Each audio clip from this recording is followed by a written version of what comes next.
করে আজকে এই কোর্টে ঢোকার জন্য ব্যর্থ করে তুলেছে। বিভিন্নভাবে তারা নানাভাবে প্ররোচনা দিচ্ছে। রাজ্যের প্রথম মডেল কোর্ট তৈরি হয়েছে দুর্গাপুরে। সেই কোর্টে যাওয়া তো দূর, কোর্টের পরিকাঠামো নিয়ে প্রশ্ন তুলে দুদিনের কর্মবিরতির ডাক দিয়েছেন দুর্গাপুর বার অ্যাসোসিয়েশন।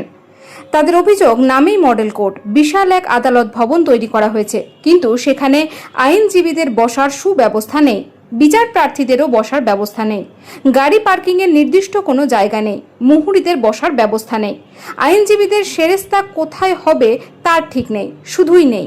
এর মধ্যে ডিস্ট্রিক্ট জাজের তরফে নতুন মডেল কোর্টে শিফট করার জন্য চাপ দেওয়া হচ্ছে।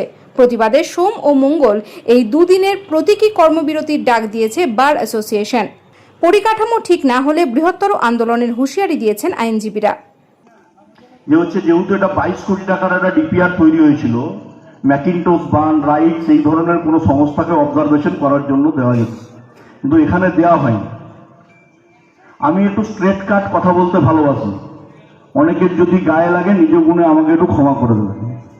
এখানে এডিডিএ কে এই কারণে দায়িত্ব দেওয়া হয়েছিল যে 22 কোটি টাকার কাজ পরবর্তীকালে সেটা 38 কোটি টাকাতে গিয়ে পৌঁছেছে। এই মাঝের যে ডিফারেন্স মানি, এই ডিফারেন্স মানিটা কোথায় গেল? প্রথম এটা আপনারা, আমি যদি কোনো আরটিআই করার প্রয়োজন হয় আপনাদের কাছে আসতাম।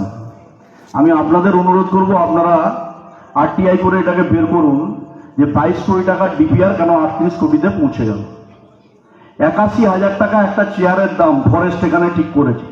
চেয়ারটাতে দু সাইডে দুটো করে ব্রেক মারা, সেই চেয়ারটার ভ্যালু হচ্ছে 81,000 টাকা।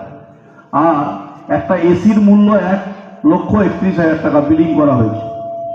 এটা একটা বড় মাপের দুর্নীতি। এই দুর্নীতির সাথে যুক্ত যারা, তিনি যদি প্রাক্তন আইনমন্ত্রী হন, তিনি যদি এডিডিএ চেয়ারম্যান হন, আর তিনি যদি পাতালের ভেতরেও থাকে। বর্তমান বাংলার মুখ্যমন্ত্রীর নাম শুভেন্দু অধিকারী, আর ভারতবর্ষের প্রধানমন্ত্রীর নাম নরেন্দ্র মোদী।